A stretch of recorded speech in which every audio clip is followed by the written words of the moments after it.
The 30-second shadow, failure. The gift is preservation, and the siddhi state is veneration. So I think we can all relate to the shadow of this one, failure. And I like how Richard talks about it. He says our collective fear of survival is almost entirely projected onto the amount of money we have. The fear of failure as a feeling inside your physical body is intimately linked with money. The 30-second shadow drives our modern society and keeps humans operating at a low-level frequency by means of this fear. We've created a world in which individual groups operate independently of each other in their need to compete and maintain their genetic lines. It may not seem that way, but the fear is that same old fear. Your desire to have a bigger house, faster car, is actually born out of a huge collective energy field of fear and competition, which in turn is rooted in a much older fear. The larger your bank balance, the less chance there is of failure. That is how your mind thinks at the shadow frequency.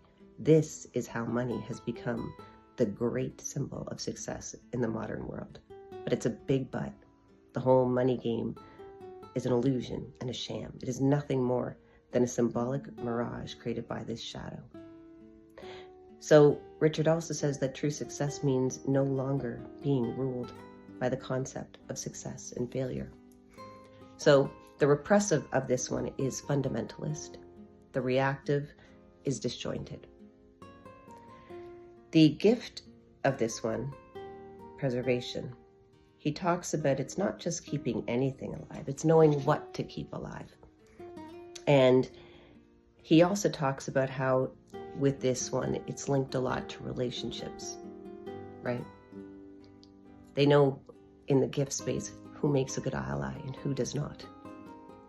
If you want to join a conversation, like I said, join one of the lives, comment below if you have this key, but do check out the Gene Keys. This one is really cool because I think a lot of people not only have a fear of failure, they have a fear of success. And then a lot of these people have lack and scarcity issues and or money fears.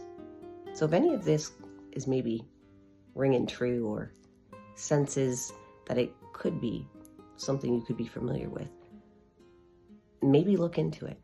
Don't shy away from it, all right? Because it is a good way to contemplate and understand yourself a little bit better, all right? And in case you forget, I'll be here to remind you.